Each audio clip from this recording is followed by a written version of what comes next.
साथियों, भास्कर दर्शन में आप सभी का एक बार फिर से स्वागत है। आज आप चौथे चरण के चुनाव के नामांकन का अंतिम दिन है और हम हैं जनपद लखीमपुर खीरी मुख्यालय पर, जहां आज चौथे चरण के चुनाव के अंतिम दिन का नामांकन लगभग संपन्न होने के करीब है और सभी राजनीतिक दलों के प्रत्याशी एवं निर्दलीय अभ्यर्थियों ने अपने अपने नामांकन पत्र करीब करीब दाखिल कर दिए हैं। इस प्रक्रिया के दौरान भास्कर दर्शन ने बात की है बहुजन समाज पार्टी के 142 लखीमपुर विधानसभा निर्वाचन क्षेत्र के प्रत्याशी मोहन वाजपेयी जी और all India Ittehadul Muslimeen league के इसी विधानसभा क्षेत्र के प्रत्याशी उस्मान सिद्दीकी से। सुनिए आप इन दोनों प्रत्याशियों की क्या है संभावनाएं अपनी खुद की इस विधानसभा क्षेत्र के मतदाताओं के समर्थन के बारे में। आइए देखते हैं इन दोनों के। मोहन वाजपेयी जी, आपने बसपा प्रत्याशी के रूप में लखीमपुर विधानसभा निर्वाचन क्षेत्र से जो आज अपना नामांकन पत्र प्रस्तुत कराया है जी, क्या संभावनाएं देखते हैं आप अपनी पार्टी के बारे में और अपनी निर्वाचन के संभावनाओं के बारे में? मैं अपनी व्यक्तिगत रूप से कह सकता हूं कि लखीमपुर सदर विधानसभा बदलाव की तरफ बढ़ चुकी है।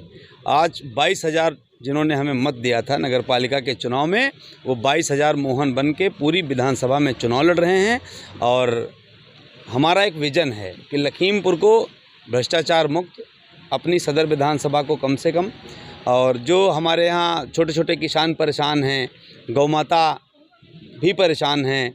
अभी कल भी परसों मीडिया वाले सब वायरल कर रहे थे कि सांडों को और गौ माताओं को जिंदा लादा गया, लाद के ले जाया गया।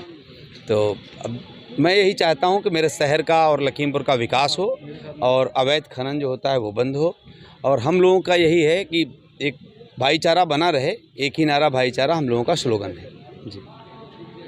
आप जैसे ये देख पा रहे हैं, जो आपने कहा अवैध खनन, जी जी, तो अवैध खनन के लिए आप सामान्य रूप से किसको जिम्मेदार समझते हैं? जो सत्ता में बैठे हुए वही तो जिम्मेदार होंगे। जो सत्ता में बैठे हुए वही तो जिम्मेदार होंगे, और कौन जिम्मेदार होगा? उन्होंने वही कराते हैं, सबसे किसी से छुपा नहीं है। जो एक जन सामान्य को कोरोना काल में जी, विशेष तौर से कोरोना के पहले चरण में, दूसरे चरण में जो तमाम आकस्मिक समस्याओं का सामना करना पड़ा, स्वास्थ्य संबंधी बहुत सारी समस्याओं का सामना करना पड़ा, जैसे दवाएं की, ऑक्सीजन की और वेंटिलेटर्स की और तमाम चीज़ों की अनुपलब्धता रही, उसके बारे में आपके द्वारा व्यक्तिगत स्तर पर कुछ प्रयास किए जाने की चर्चा है जी जी, कि आपने अपने व्यक्तिगत स्तर पर कुछ प्रयास किए व्यक्ति के रूप में, जी जी, किसी दल या पार्टी के रूप में नहीं। जी जी जी। तो क्या उम्मीद करते हैं कि आपको उसका भी कुछ न कुछ प्रतिफल इन चुनाव में प्राप्त होगा? देखिए, हमने जो किया ईश्वर ने हमसे कराया और वो मेरी जिम्मेदारी थी। हर जिम्मेदार नागरिक की ये जिम्मेदारी होती है। जब मुसीबत में शहर था और आम जनमानस मुसीबत में था, हमने बिना जाति पात भेदभाव, बिना कोई धर्म का कोई भेदभाव नहीं, क्योंकि हम लोगों का नेचर ही ऐसा नहीं है, हमने सबकी मदद की। आज वो लोग, मुझे ये कोई मतलब नहीं है, उसमें बहुत सारे लोग ऐसे भी आए जो दूसरे दलों के थे, मगर हमसे इससे कोई मतलब नहीं था। जो मेरे दरवाजे पे आया और नीडी व्यक्ति था, मैंने उसकी मदद की। आज वो सब लोग स्वतः मेरे साथ खड़े हैं, क्योंकि दोनों कोरोना काल में मैंने बढ़ चढ़ के हिस्सा लिया और हमने और पूरी हमारी टीम ने, जब ऑक्सीजन सिलेंडर 1-1 लाख के लोग बेच रहे थे, तब ये जो सत्ता में लड़ रहे लोग हैं, ये दोनों लोग नदारत थे, जो अपने आप को मुख्य मानते हैं हमसे, वो दोनों लोग मुख्य हमको अपना प्रतिनिधि मान रहे हैं। तो हम लोगों ने बढ़ चढ़ के हिस्सा लिया और जब तक राजनीति करनी है उनके लिए आज चुनाव है। वो 5 साल 4.5 साल के बाद कोई निकला है और हमारे लिए हर दिन 2017 के बाद से चुनाव था और आगे जब तक राजनीति करनी है मेरे लिए हर दिन चुनाव ही है। कोरोना काल में आपके ऊपर कुछ आपराधिक वाद पंजीकृत कराए? जी जी जी जी जी जी। इन आपराधिक वादों के पंजीकरण को आप कैसे और किस रूप में देखते हैं? उसी का तो जवाब जनता उनको दे रही है। मैं ऑक्सीजन सिलेंडर लेने गया, मुझे रोका गया। तो हम लोग जो हमने एक समाज का काम करने का हम लोगों का एक अपना नज़रिया है, काम करना चाहिए, अच्छे से करना चाहिए। सर तो काम करना चाहिए और बिना भेदभाव के करना चाहिए, और वही मैं करता हूँ। हाँ, मतलब आपको उसको लेकर के कोई गिला शिकवा नहीं है नहीं, किसी वो से? उनका कर्तव्य है। वो पूरे 5 साल भाजपा की जब से सरकार थी, जो सत्ता में बैठे हुए विधायक थे, 10 मार्च तक तो हैं ही। कल ही देखिए एक दरोगा को गाली दे रहे थे। वो उनका एक कल्चर है, पुलिस को गाली देंगे, पब्लिक को गाली देंगे, कोई बोल देगा। एक मौर्य समाज का व्यक्ति वोट मांगने गए, उसने केवल इतना कह दिया कि कहाँ थे 4.5 साल, उसको पीट दिया। ये उनका कल्चर है। वो उस छात्र राजनीति से बाहर नहीं निकल पा रहे हैं। ये खैर उनकी समस्या है। ठीक, धन्यवाद। बहुत बहुत उस्मान साहब, आप AIM के प्रत्याशी के रूप में यहाँ से उतरे हैं। आखिर आपकी पार्टी की क्या योजनाएं हैं भविष्य के लिए? देखिए, हम लोग का मेन उद्देश्य शोषित वंचित समाज के लिए काम करना है।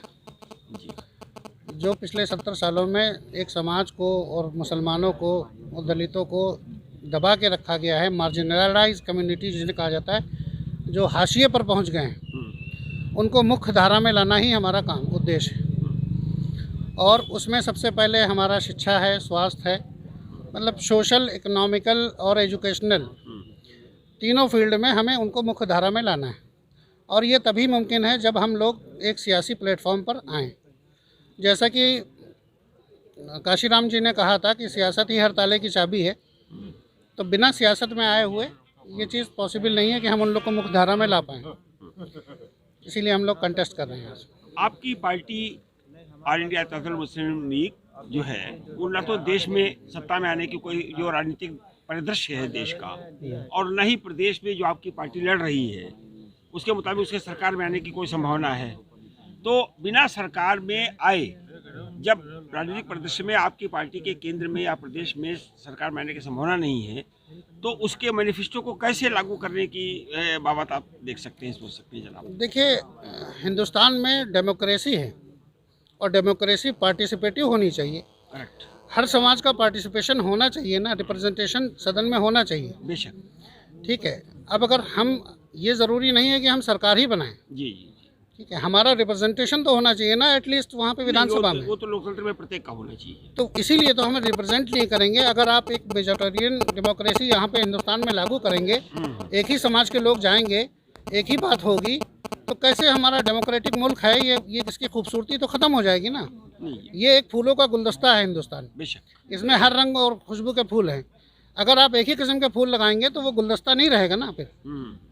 बेशक। इसीलिए पार्टिसिपेटिव डेमोक्रेसी हिंदुस्तान के लिए ज़रूरी है और इसके लिए हमारा पार्टिसिपेशन करना भी बहुत ज़रूरी है। क्या उम्मीद करते हैं उस्मान सिद्दीकी साहब आप इस निर्वाचन क्षेत्र के मतदाताओं से अपने हक में? हमें पूरी उम्मीद है। यहाँ की जनता, हम यहीं पले बढ़े हुए हैं, ये हमारी जन्मभूमि है लखीमपुर, जी और यहीं पे रहे हुए हैं, जी। और हमें यहाँ की जनता से पूरा वो है योगदान मिलेगा, उनका आशीर्वाद मिलेगा, उनकी दुआएं मिलेंगी, और बहुत पूरा सहयोग मिल रहा है। सब लोग हमारे साथ हैं और इंशाल्लाह जीत हमारी ही होगी। चलिए, बहुत बहुत शुक्रिया आपका। जी नमस्कार, भास्कर दर्शन में आप सभी दर्शकों का एक बार फिर से स्वागत है। इस वक्त हम लोग खड़े हैं जिला लखीमपुर खीरी के थरवरनगंज में, और आइए जानकारी लेते हैं कि जनता अपना मुख्यमंत्री किसको बनाना चाहती है। लखीमपुर 142 विधानसभा क्षेत्र से अपना विधायक किसको चुनती है, आइए जानकारी लेते हैं। क्या आपका? आशीष था। कहाँ के रहने वाले हैं? हम लखीमपुर के। मतदान किसको करेंगे? अब मतदान तो वैसे नहीं बता सकते, लेकिन फिलहाल यहाँ पर जो है बीजेपी का हिसाब किताब बढ़िया चल रहा है जी। अच्छा, जो भाजपा का कार्यकाल रहा पिछले 5 वर्ष में और जो चल रहा है वर्तमान में, इससे आप संतुष्ट हैं क्या? संतुष्ट का ये है कि मतलब थोड़ा सा जो महंगाई है ये थोड़ी सी दिक्कत कर रही है, सबको दिक्कत कर रही है, हमसे लेके किसी को भी। बाकी और गुंडई बदमाशी सब खत्म है। जैसे हमारे तराई में एक बदमाश हुआ करता था, क्या नाम था जिसका एनकाउंटर हुआ था? बग्गा सिंह हैं, बग्गा सिंह यार हैं, बग्गा सिंह हुआ था मतलब। लेकिन क्या हुआ उसको, अब इधर आइए, ये हमारे भाई हैं। शिक्षा के बारे में क्या राय है आपकी? शिक्षा बिल्कुल फिट है, कोई दिक्कत नहीं है, बढ़िया। अभी आप ऑनलाइन क्लासेस चल रही हैं, बाकी स्कूल तो नहीं खुल रहे हैं।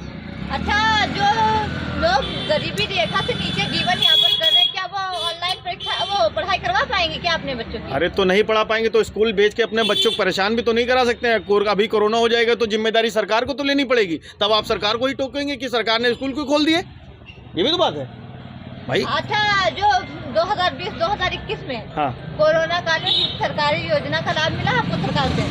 अरे अब हमें तो मतलब हम फिलहाल हमारे मिलने वाले कई लोगों को मिला, जिसे हमको राशन कार्ड हमारा नहीं बना था तो हमको नहीं मिला, लेकिन जिनका राशन कार्ड बना उनको बराबर मिल रहा है, सारा राशन मिल रहा है, सब कुछ मिल रहा है। 2.5 लाख का मकान है, शौचालय है, दुनिया भर का सब मिला है, जो हमारे मिलने वाले बीसी लोगों को मिला है। आपका नाम क्या है? मैम मेरा नाम विराट है, विराट बंसल। कहाँ के रहने वाले हैं? मैम यहीं प्रॉपर लखीमपुर के। मतदान किसको करना चाहते हैं? मैम हम लोग ऐसे तो नहीं बता सकते, लेकिन हम लोग बदलाव की ओर मतदान करेंगे। और भाजपा जो सरकार है, जिनका कार्यकाल पिछले 5 वर्ष रहा और चल रहा है वर्तमान में, इनके बारे में क्या राय है आपकी? मैम इनके बारे में राय यही कि मतलब ये है कि ना रोजगार, शिक्षा, इसके ऊपर इनका ध्यान नहीं है। सोशल रिफॉर्म की ओर इनका ध्यान है, और जो इकोनॉमिकल रिफॉर्म है उसके ऊपर कोई ध्यान नहीं है इनका। जैसे कि मान लीजिए रोडें हो गई, सड़कें हो गई, इनके ऊपर काम जो है प्रॉपरली अभी भी नहीं किया गया है। गड्ढा मुक्त सड़कों का वादा जो था वो आज भी पूरा नहीं हो पाया है। तो ये है कि सोशल रिफॉर्मर हैं ये लोग, इकोनॉमिकल रिफॉर्म नहीं कर पा रहे। मतलब हम लोग को देश जो तरक्की होती है इकोनॉमिक रिफॉर्म से होती है, कोई भी देश सोशल रिफॉर्म से आगे नहीं बढ़ा। आप पाकिस्तान का हाल देख लीजिए, तो उनने भी सोशल रिफॉर्म किए और क्या हुआ उनका हाल, आज वो कहाँ हैं, और हम लोग भी उसी रास्ते अब चल पड़े। अच्छा, गन्ना भुगतान के बारे में क्या राय है आपकी? मैम कुछ मिलों का पेमेंट आ रहा है, और मैम कुछ मिलों का पेमेंट वैसे ही, जैसे कि मतलब खमरिया मिल है उसका पेमेंट वैसे ही है, और कुछ मिले हैं जो मतलब बजाज के अंडर नहीं, उनका पेमेंट ठीक है। लेकिन सर एक बात रही है इसलिए कुछ मिलों पे अभी भी उन पे जो है केस दर्ज कराया गया है, काम चल रहा है, ऐसा नहीं है। अब तो आचार संहिता लागू है, तब उनके ऊपर क्या किया जाए भाई? जो सरकार कर सकती है वही तो करेगी, मिलें बंद तो करा नहीं सकती है। देखिए मैम, यहाँ पे जब 2018 में जब चुनाव हुए, 17 में चुनाव हुए, तो मोदी जी ने वादा किया था कि 14 दिन में हम आपका पेमेंट हर हाल में कराएंगे। चाहे कोई मिल का उन्हें पर्टिकुलर नाम तो नहीं लिया था ना, कि बजाज का है, कि एरा का है, कि शुगर मिल का है। तो कुछ मिलों का वादा नहीं अभी पूरा हो पाया, कुछ का सही चल रहा है पेमेंट ऐसे। मतलब संतुष्ट है। शिक्षा के बारे में क्या राय है? मैम शिक्षा पे कोई भी ध्यान नहीं दिया है। आप सरकारी स्कूलों की हालत देख सकती हैं, आज भी वैसे की वैसी हैं जैसे पहले थी। तो कुछ भी बदलाव नहीं हुआ है शिक्षा के तौर पे, वही। और जो ऑनलाइन पढ़ाई चल रही है उसके बारे में क्या कहना चाहते हैं आप? मैम ऑनलाइन पढ़ाई तो ऐसा है कि मान लीजिए नर्सरी और प्री नर्सरी के बच्चे अगर उनको ऑनलाइन पढ़ाई जाए तो क्या पढ़ेंगे आप बताइए। स्कूल सिर्फ आप कह सकते हैं कि फ़ीस लेने के लिए ही मतलब स्कूल खोले जा रहे हैं, और बाकी जो है शिक्षा अगर ऐसी रही तो आगे आने समय उसका हमें भुगतान भुगतना पड़ेगा। अच्छा, जो भाजपा सरकार है उसकी किसी सरकारी योजना का लाभ मिला है आपको? नहीं मैम, हम लोग ने अभी तक हमने साफ कर तो अप्लाई भी नहीं किया किसी के लिए, तो लाभ तो नहीं मिला। हाँ मतलब ये है कि पेट्रोल का लाभ मिला, इतने रेट बढ़ गए, और गैस महंगी हुई इसका लाभ मिला है, ये सब लाभ हम लोग को मिले। इस वर्ष जो है आपकी जो है वो आमदनी बढ़ी कि घटी? मैम आमदनी नहीं बढ़ी हम लोग की। और खर्चे? मैम खर्चे तो आप देख ही रही है, हर चीज़ अगर मान लीजिए तेल 200 रुपये 250 रुपये में है तो खर्चे तो बढ़ ही जाएंगे। तो ये आम समस्या है, सबके लोग महंगाई से त्रस्त हैं यहाँ पे। कहना चाह रहे मतलब महंगाई जो है चरम सीमा पे है। महंगाई जो है चरम सीमा पे है, और उसका कोई भी निवारण नहीं हो रहा है। आप कृष्ण कुमार कुसेरा, कहाँ के रहने वाले? लखीमपुर खीरी। कब से क्या है? हम व्यापारी हैं। मतदान किसको करेंगे? जो देश के लिए बात करेगी उसके वही देश पे राज करेगी। देश सर्वोपरि है, वोट बाद में है। जो देश के हित की बात करेगी वही राज करेगी। नमस्कार, भास्कर दर्शन में आप सभी दर्शकों का एक बार फिर से स्वागत है। इस वक्त हम लोग खड़े हैं मेला मैदान चौराहे के पास में। आइए जानते हैं, जानकारी लेते हैं कि जनता की राय क्या है, वो अपना मुख्यमंत्री किसको बनाना चाहती है, मुख्यमंत्री के रूप में किसको देखना पसंद। नाम क्या है आपका? शिव सागर गिरी, कहाँ के निवासी है? ग्राम लखाई, विधानसभा धौरारा। करते क्या है? यहाँ प्रबंधक हैं तुगनिया बस स्टैंड के। मतदान किसको करना चाहते हैं? योगी जी को, मोदी जी को।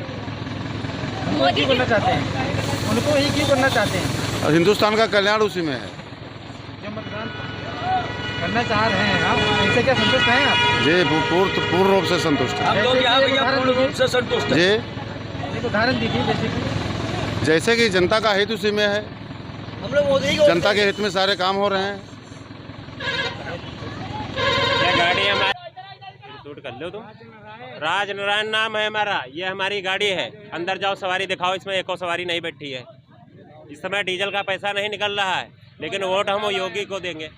उसी में कल्याण है, उसी में हमारी भलाई है। बस सब फ्री चल रही है गाड़ी इस समय। दिखाओ उधर। आपका नाम क्या है? राजेश, कहाँ के निवासी हैं? ये मेरा नाम से। मतदान किसको करना चाहेंगे? हम योगी देंगे। योगी जी को क्यों? हमें प्रिय हमें हाँ भाई, वो आपका अधिकार है, आपकी मर्जी है। हमारे बाबा जी है भाई, जी, हम उन्हीं को वोट देंगे। बहुत बहुत धन्यवाद आपका। राजनारायण जायसवाल जी का कहना है कि हमारी ये बस चलती है जिसमें एक भी सवारी नहीं है। उनका कहना है कि इस बस में एक भी सवारी नहीं, पेट्रोल चाहे 200 रुपये लीटर हो जाए फिर भी वोट मोदी जी को ही देंगे। धन्यवाद।